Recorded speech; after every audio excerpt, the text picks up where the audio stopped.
Hello everyone, Andy Warren here at Portman Road, where everybody has gone home apart from me and Stuart Watson, who's coming to sit down to discuss Ipswich Town's 1-1 draw with Sunderland. They've opened their home season with a draw, but really should have been a win, shouldn't it? Yeah, it feels like 2 points dropped. Impossible not to feel a sense of deflation in that respect at the final whistle, but I think having had an hour or so to reflect on it, there are plenty of positives to take from today. They had Sunderland by the throat in the first half. Shame they didn't get that killer second, because Sunderland came back into it a little bit more in the second half.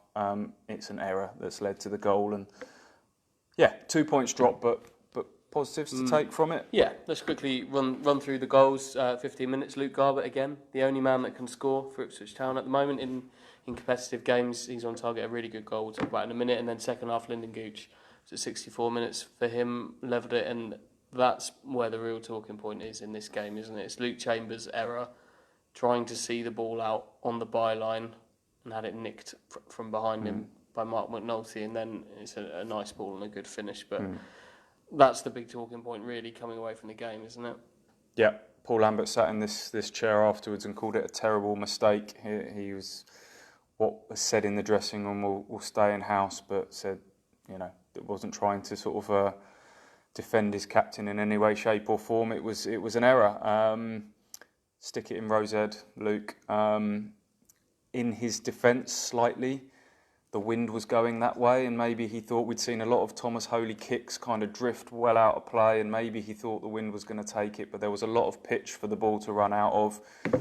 He dallied on it. He got robbed of possession, and that was a goal. And that's a shame because Sunderland didn't really lay much of a glove on Ipswich, certainly not in the first half. And even after the tactical reshuffle at the break, they still didn't create loads of chances. I think no one would have really grumbled if that game had finished 1-0 today. And that's another one of the takeaways from this game, seemingly, is that if Sunderland are a yardstick, just like Burton were a yardstick a week ago, if Sunderland are an example of what you're aspiring to as a top 2, top 6 team, then this should hold absolutely no fear for Ipswich, really, because they did play well. They played well for the majority. Yeah, for a bit of perspective, Ipswich are unbeaten after 2 games, which is great for a team that had developed a very nasty losing habit. Yep. So if anyone had offered you 4 points from the opening 2 games, I think most people probably would have taken that. And as you say, Burton and Sunderland should be in the promotion mix based on last season. So you're right, if they are the yardstick for what's required at the top end of the table, Ipswich, with a lot of injuries at the moment, have more than matched both of those teams so far. On the flip side of it, Sunderland look like a team low on confidence at the moment. So nervous, weren't they? So nervous. Very nervous. Silly touches, letting the ball go out of play, some passes behind each other, not going to the ball and letting it come to them and having it nicked. Until they made a bit of a tactical switch at the break, Ipswich very much had their number, didn't they? So it might have been a good time to play Sunderland today at home in front of a bumper crowd at Portman Road. Sunderland a little bit edgy. They'd been booed off after an opening day 1-1 home draw with Oxford. They looked like they were there for the taking in the first half. So again, you kind of rue today as a little bit of a missed opportunity in that respect. But all in all, there were positives to take. Who can we talk about? Let's talk individuals. Two standouts for me, and we've talked about it, and I know you like them as well. Cole Skews and Luke Wolfenden were the two standouts for me today. Yep, definitely. I think Cole Skews would probably just edge it for me in terms of man of the match. Him playing in a midfield 2, we had some reservations about him being that better in a 3 where he can just sit in front of the back 4, but he was just understatedly excellent in everything he did today. He made important interceptions, does what he normally does.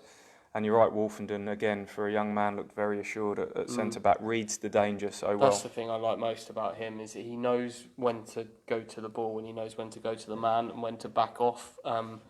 It all seems to come very naturally to him, the art of defending. He even popped up on the left wing, had a little trick to get past a man out there as well. I like what I see of him, and in terms of centre backs, he's probably put his hand up and claimed one of those starting spots until he says otherwise. Yeah, now. when Toto Nsiala's available again in September time, that's going to be interesting to see who is the centre-back pairing of choice going forwards, isn't it? Yeah. Should we talk about James Norwood briefly? A frustrating afternoon for him, maybe. He in front of goal, certainly. He did all of his hard work. He offers a real focal point for the team. But in terms of chances on goal, everything he tried to do seemed to be snuffed out at source, blocked soon after it left his foot. Yeah, well, I would certainly in the first half be charging everybody down, but it kind of left him sort of fighting and scrapping for balls, and he won most of those. You know, there was lots of flick-ons, lots of little layoffs, but you're right, whenever the ball fell to him in the box, there always seemed to be a man to charge him down and block him. A couple of times he did get a sight at goal, didn't quite get hold of the ball, but I still see enough positives in James Norwood to see he'll have better days, I'm sure. Should we talk about Alan Judge as well? Probably played more of this game than anybody was expecting from the bench. Came on off for Luke Garbett, who went off with an injury. Sounds like a knee injury for him. No idea how bad. Another injury. We will remarkable. See. But yeah, Alan Judge looked short of it today, didn't he? Yeah, big time. There's no hiding away from that. He looked like a player very ring rusty. Had his entire pre-season wiped out with that broken wrist he suffered at the back end of last season with Ireland. Lambert said afterwards, I didn't really anticipate getting him on the pitch as early as he did, but Garbett's gone off with another injury for Ipswich, which leaves them desperately short of wide options now. They finished the game with Judge wide left and Andre Dizelle wide right, who came on. Neither of them are wingers. Alan Judge, I do not like wide left. I wasn't keen on him wide left in a 4-2-3-1. I'm certainly not keen on him wide left in a 4-4-2 because he goes drifting inside. That is his game naturally. And there was a moment in the second half, I think it was, when Lambert and Taylor came racing to the edge of their technical area and were barking at him to get back out wide and be a little bit more disciplined with his positional play, because you can leave Miles Kenlock very exposed if he does that. That's not his game. That aside, whenever he did get on the ball, not a lot happened for him. There was a corner that went well over everyone, a few misplaced passes. Whereas last season, whenever he was still buzzing about the pitch, still wanted the ball, whereas last season it kind of sped up Ipswich's attacking play. Today, for me, when he got the ball, it almost slowed them down. Like withdrew the momentum that they were building. There's a lot more to come from him. I think Lambert said he was due to start at Luton on Tuesday in the Cup, but that is going to be reconsidered. Not so sure now. Yeah, it's going to be very interesting what sort of team he puts out on Tuesday night, because there's not too many people sat in the stands at the moment with the amount of injuries that they've got. So he's pretty much said he's going to kind of have to shuffle his pack with the limited options that he's got. I think we'll see. Certainly, Will Norris, he's confirmed, will start in goal. Kim, like Clements and Dobra and El Mazouni, who we've seen quite a lot of in pre-season. Yep, looking forward to that one. That's Tuesday night. We might speak to you before then. We might not. If not, we'll speak to you after the game on Tuesday. Thank you for watching, and we'll see you next time. Stu, you need to go and actually turn this off. Yeah. Because that's a good point.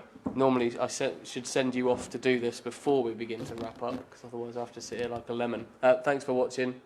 See you next time.